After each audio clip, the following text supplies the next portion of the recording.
Hey, this is Yakkin with Nick, and I am Nick Hazelton. And let's yak today. We're gonna yak about yak.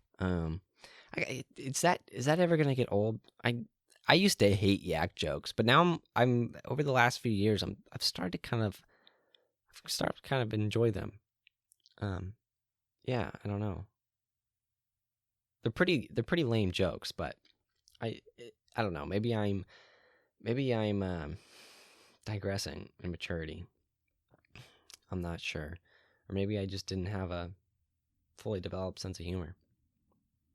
And now I'm getting back. I don't know. But anyway, yak jokes, they're fun. I want to talk about yak meat today because I just got some new yak meat in stock, and I'm very excited. Um, it was quite a process to do this year. Butchering yaks has never been easy for us, and this year is finally. It was so easy. It was easier than ever. The old process of what we used to do is we would take our bulls to Sherwood, where Tyler and Liz Boggs are. There are herd partners at Heart to Heart Farms. They don't have land, so we take care of their yaks. And they had a butcher up there that knew the regulations and yeah, I guess just regulations on yaks, and what you can do with butchering and slaughtering, because it's the government is quite involved in that side of the business in food preparation. And one of their things is that if you're going to bring, um, at least most livestock species, to the market, you can sell them in two ways, right? You can either sell the whole animal to somebody, or sell a whole or a half. You sell it in shares, whatever it is. You're selling the live animal to somebody, or you sell the meat. And you're not allowed to sell the meat to people, by the pound, by the cut, like I do, unless you take your animals to a USDA, that's the United States Department of Agriculture, inspected butchering and slaughtering facility. But otherwise, if you're just, if I'm just selling hogs, I do this, I've taken my hogs to USDA inspected place to sell by the pound, or I sell a half hog, right? And then I can just take it to a custom slaughter and butchering facility that's only really inspected and by the Oregon Department of Ag. Sorry, um, I'm thinking, and I'm like, well, what is that? Oregon Department of Ag. They do that, so you can do that one of those two ways. But yaks are different. Beef and cattle and sheep, they all have to go through the USDA inspected process if you want to sell by the pound. But yaks don't. Animals like yaks, I think ostriches, maybe alpaca. Pretty sure alpacas, they're exempt. They're USDA exempt. They're called non-amenable species. Non-amenable. What that just means is they're not regulated. That's, as far as I know, that's the only definition I found, is a legal definition from the USDA. So yaks don't have to go through a USDA inspected facility to be sold by the pound. So that's what we've been doing. But so we're not required to go to these USDA inspected places with these yaks. Any non-amenable species doesn't have to. So what we've been doing is going up to that place in Sherwood. It's a non-USDA. It's an ODA inspected facility, and they were willing to do it, but most people aren't. Most butchers are not. There are very few butchers, and I don't mean to to rag on them. There are very few butchers in Oregon. It's kind of a dying art. There's young people getting into it. And it's really cool to see, but there definitely aren't very many. There could be more competition, but most of these people are kind of old and grouchy. No offense to any of the butchers I use. Actually, the ones that I use very regularly are quite friendly, and I really like them. I work with Mount Angel Meats to do mostly pork out in Mount Angel, Oregon, and actually I just took hogs to slaughter there, to harvest.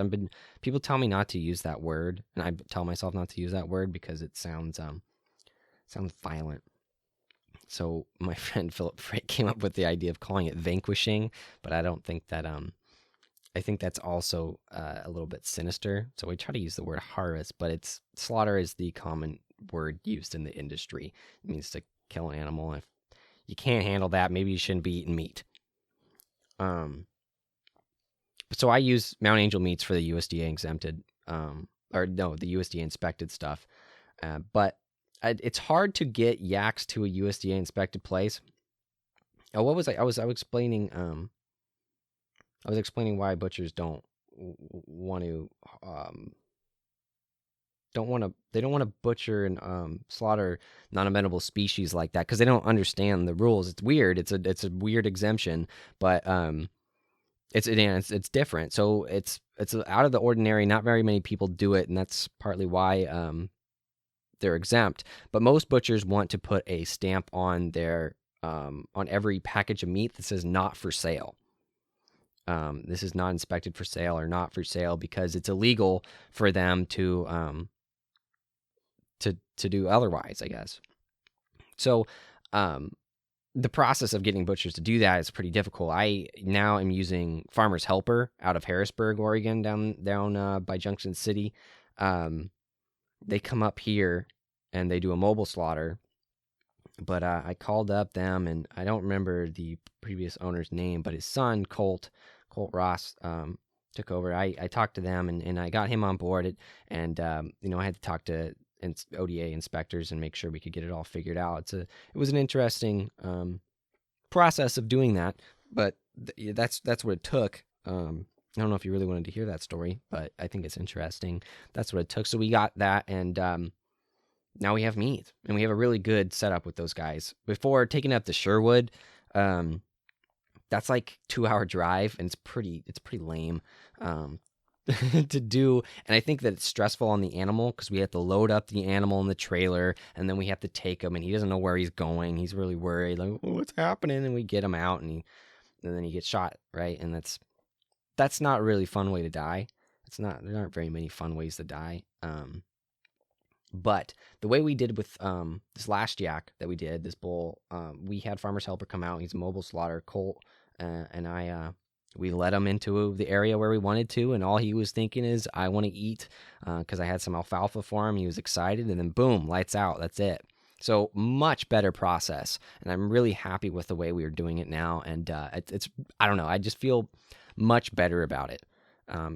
Part of being a farmer is, I have kind of an obligation to these animals to take care of them and do the best I can for them, because I don't know, it's kind of a gratitude thing. I feel like if I'm going to take your life so that you can sustain mine, I might as, I really should be being as kind as I can, right? And being as humane as possible, right? You should be enjoying your life, and it shouldn't be hell like many factory farmed animals live, and it sucks. So I want to be different, and it's really cool to have that set up with Farmer's Helper now.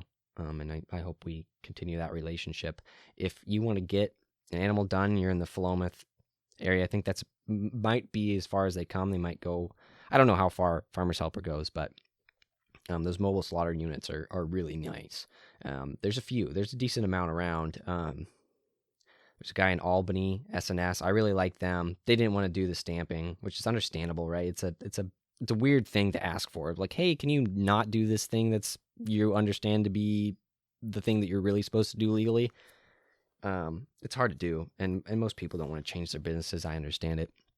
But anyway, yeah, I'm really happy about that. But I want to talk specifically about the yak meat, because that is what I'm trying to sell. Part of it is selling this process, I guess.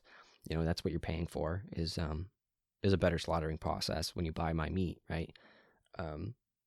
But this meat, the yak meat, is quite unique. I think it's way better than beef, just based on taste, and I think health. There's debates there. I mean, there's not really debate because nobody's really debating it. But I'm questioning it. That the information that there is out on yaks, they say that yaks can be up to take up the fourth the size of a cow acre, which is man, I'm using all these terms that maybe people don't know. Cow acres is how much land it takes to keep a cow alive. I guess that's basically what it is, for it to eat the grass. So a yak is supposed to be a fourth of that. That's not true. They're about a half, which is still amazing. But people on every website I see is a fourth. And a lot of people are willing to stretch because there's just not a lot of information out on yak.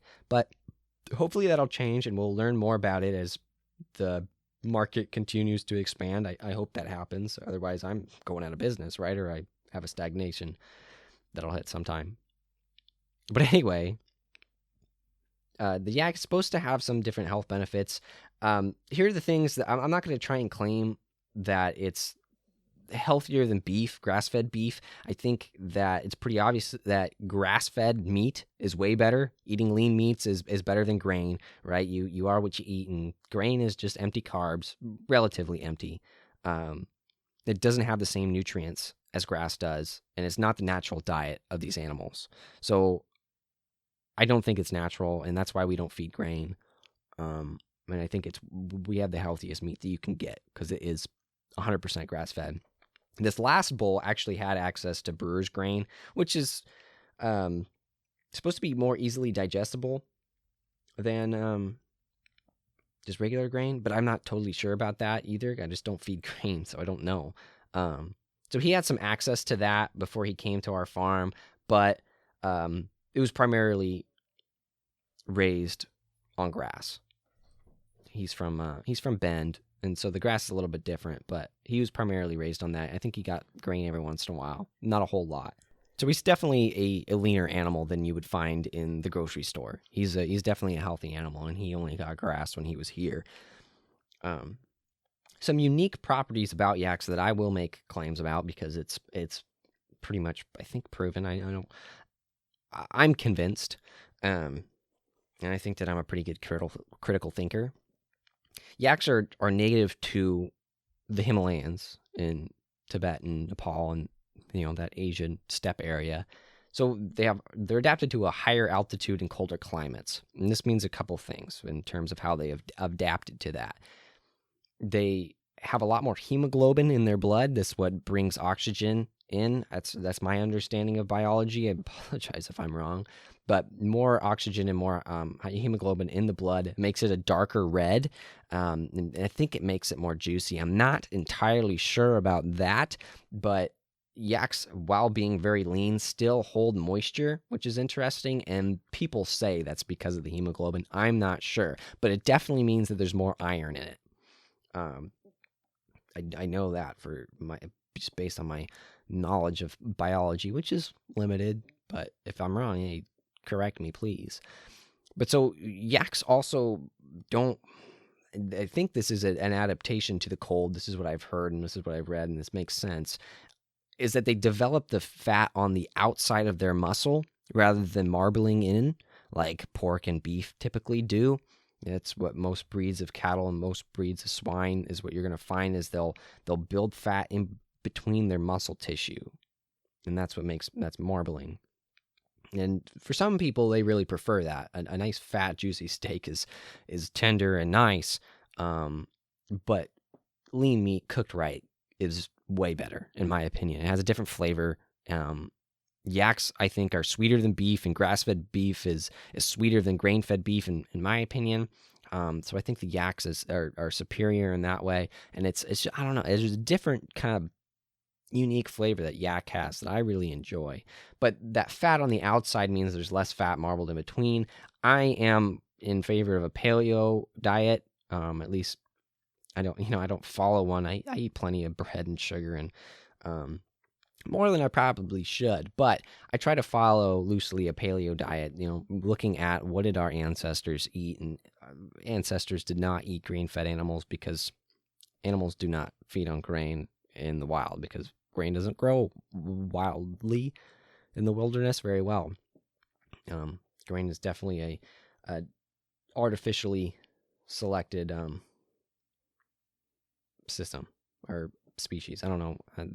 They were all artificially selected. You don't find wild wheat that's as big as cultivated wheat. So that's where I think I've kind of explained that. It has higher iron for sure. I think we say on our. I'll read what we say on our website. Yak meat is similar to grass-fed beef and bison. It is a lean, dark red meat with a delicate, delicious flavor. It is lower in calories, saturated fats, cholesterol, and triglycerides than beef and geez, can't read. I'm sorry. It is, let me redo that. It is lower in calories, saturated fats, cholesterol, and can't say this word, triglycerides than beef, and it's higher in protein.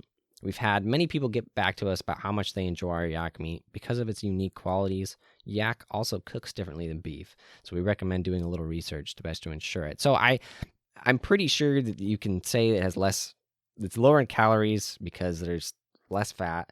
It's lower in saturated fats because it's less fat. It's lower in cholesterol, I think for the same reason, less fat. And I don't know anything about triglycerides, but I believe that to be true from what I've read. I try to follow certain resources on yaks. And there are some people I trust, there's some people I don't. Some people are very honest, and so I try to follow them. The IYAK website, I'm iffy about, but people like Christy Novak and her husband, and there are a couple other names I'm forgetting, but I try to follow those guys because they seem to be the yak experts. And yak, since it's so lean, it cooks much faster than beef. So it definitely recommend looking it up. I will throw a couple websites in the show notes. I don't know how many of you are really going to get yak from me, but I don't know. Look up how to cook yak meat. Whatever cut you have, if you have burger, if you have steaks, you have a roast, look it up. And there are websites out there that have recipes. One of my favorites is texasyaks.com/cooking-tips. Just texasyaks.com is a good one. The yakkityakfarm.com. That's YAKETYYAKFARM. Yakkityakfarm.com. And you can find it there. And theyakranch.com will have it too. So I really like this meat, and I swear I'm not completely biased. I definitely enjoy yak meat over beef. And in a few blindfold taste tests, yak always outcompetes bison and beef. It's definitely better. Lamb burger is pretty damn good. Elk burger, I don't think you can beat it. But our restaurant customer, we have a chef, Zach of Zach's Bistro in Newport, Oregon. If you're there, he just picked up some yak last week, so he should have it on his menu. I'm not sure. I haven't looked at his menu, but stop by and get it. He's a very talented chef, and he really likes it. He says it's comparable to venison and elk, but I don't think you can beat those. But our animals these yaks are raised, in a very natural setting, just like elk and deer. Not quite the same. They're not moving around quite as much, but they're definitely moving around. They're eating good grass. They just live that more of a natural lifestyle than a lot of beef does. So I think this definitely is the best meat you're gonna find. Hazelton Farms yak, you can't beat us. There might be other yak ranches that are pretty good, damn good, but I think that we're pretty top notch there, just because of the way we raise these animals. They're not packed in tight in a feedlot. They're never receiving grain. I handle them very often so as to kind of, it's stressful for them to be handled because I don't understand the relationship that we have, because I'm kind of the food bringer, but at the same time I'm also somewhat of a predator, right? I think I try to understand how the animals think, and maybe I need to read more Temple Grandin, but we have a weird relationship with the yaks. So I don't know how it is, but I think that handling them, while it can be stressful, and ideally if you want a stress-free animal, I don't know how you would do it. It's pretty much impossible. These are prey animals. They're grazers, so they're very flighty. If you watch deer, you watch elk, you watch cattle, are kind of stupid in my opinion, but yaks, they're a little bit more attentive. Most cows are not that dumb. You can watch them and see this prey attitude. They're watching you, and they always are on the lookout. They see something and they can spook easily. So stress is not something you can really keep away from these animals. But the way we try to herd them is very smooth. We don't run them. We don't stampede them. We walk them over, and I try to do it fairly often so they get used to it and they know, oh, this isn't so bad. We're going to get to go back to the grass pretty soon. Don't worry, guys. So I think that we're really pretty competitive in that regard. We're treating our animals very nicely, and they're living a very high quality life. I don't know what else I can say. I think that's why you should buy yak from Hazelton Farms. So if you're interested, I have yak in stock. I will not mail to anybody out of state. You have to come to the Corvallis, Dallas, Monmouth, Newport. I don't want to drive more than an hour. I don't really want to drive an hour. If you buy like 5 pounds, I might consider driving an hour. But if you're going to buy less than that, you're going to have to be in Monmouth, Dallas, Corvallis, Philomath. And that's about as far as I'll go. So if you're in the area, you want to try yak, or you really like yak, you want to get some, hit me up. I don't know if I want to give my personal email or my business email out on the show, but you can, I don't know. I guess it's available if you look online. I'm pretty easy to dox. If you wanted out my information, you don't have to try hard. I put it out there. But if you go to hazeltonfarm@gmail.com, throw me an email there. You can email me at nickhayes.hazelton@gmail.com. The Hazelton Farm one is easier. It's HAZELTON at gmail.com. You can go to our website, hazeltonfarm.com. You can read more about, and you can see the cut list. But I'll read you off my my cut list that I have, because we have a new one. I like the ones that the meeting place, that's the place in the Sherwood, gave us, but Farmer's Helper is doing stuff a little bit differently. I don't know how butchers decide that they how they cut up animals. I don't know. I'm learning slowly about this process, and it's quite interesting to learn about it, because butchers really know anatomy. They know what's in this animal. So let me read it off to you. I have tenderloin steak at $34 a pound, T-bone steak at $21, rib steak at $21, tri-tip steak at $19, top sirloin steak at $18, cube steak at $14, sirloin tip steak at $13, burger at $12 a pound, stew meat at $12, sirloin tip steak, or that's roast, sorry, $11. All my roasts are $11. The rump, the arm, the chuck roast, all $11 a pound. I kept the tongue this time. And I got, I'm selling that for $8 a pound. I'm kind of tempted to keep that. A lot of people trash tongue. They're like, it's gross. But from what I hear from Steve Ranella of the Meat Eater show and podcast, it just means you're not cooking it right. So I'm kind of tempted to keep it and try it myself. Because I also heard somebody recently says, ooh, we love it. I just heard this somewhere else too, that they harvested like 15,000 buffalo at one point. Just to take the tongue, back when they were doing the market hunting of the buffalo. That's when they pretty much exterminated them. They were just taking tongues out of them. How crazy is that? We don't do that. I try to keep most of the animal. This time I kept more than I have.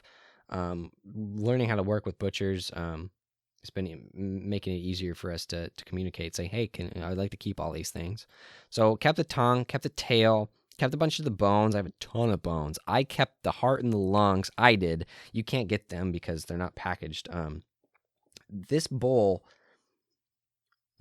Colt, the butcher from Farmer's Helper, he said that when we cut up that animal, he didn't say I watched him do this. He said, and I watched him do this. I don't know if that's important. Anyway, there's the details. But anyway, we cut him open, and we saw that his lungs and his hearts had grown attached to his rib cage. And he says that if an animal is young and kind of experiences some trauma, like I believe this bull lost his mother and he was a bottle baby. And so that's what I've heard. And say that's kind of stressful on the animal, and say that kind of stunted growth that'll happen, that these lungs and the heart will grow attached to the rib cage with like weird membranes. And he said that he doesn't want to keep those, and he says I shouldn't keep them to sell. So I said, well, I'm not letting these go to waste. I'm taking them. So I took them, I cut them up, and I'm gonna eat the heart. I think I'm gonna ground it into some burger, because I've got a cool burger or a cool meat grinder. So I'm gonna do that because that's what I've heard is organ meat can be a little bit iffy. So I kept the heart. The liver we didn't get to keep because he looked at it and it had some spots on it he didn't like. He said don't eat that. Kidneys I don't think we kept. I don't know what you can do with kidneys. Some of these things I'm like, I don't want, I'm a big proponent of nose to tail, but man, some things it's not worth to deal with. I kept the hooves, and no, I'm not doing that again. To try and maybe I don't have a sharp enough knife, or maybe I don't know what I'm doing, but it took me like 20 minutes to get halfway done with a hoof, with a shank and a hoof. I don't know. That's not the shank. Sorry, that's I don't know. It's the very bottom of the foot. Hoof, and like maybe 8 inches of bone and a little bit of meat there, and it was just not worth it. I got tired. I would never want to be a butcher. I will tell you that. It's kind of fun to do a pig every once in a while, but a yak and just cutting up that stuff, it's kind of hard. And I don't really know what I'm doing, but I kept the lungs and I kept the heart. I kept the testicles for myself. I'm going to make some Himalayan oysters, I think. We'll see about that, but I kept them, and I feel like I kept something else, but try to keep as much of the animal as we can, because it just goes to waste. It doesn't. They sell it as dog food and whatever, but kept all these weird bones that he gave. Kept all the soup bones. I don't know if I'm done. Did I ever say what I have? I have soup bones for $4 a pound and tail for $4 a pound. The tail is pretty much a very minimal amount of meat with bones in it. It'd be great for soup stock. But yeah, that's it. I guess. Do I have anything else to say? I don't even know how long I've been talking, guys. I get excited, dude. I didn't even have notes for this. I read off the couple things, but going for 30 minutes on yak meat.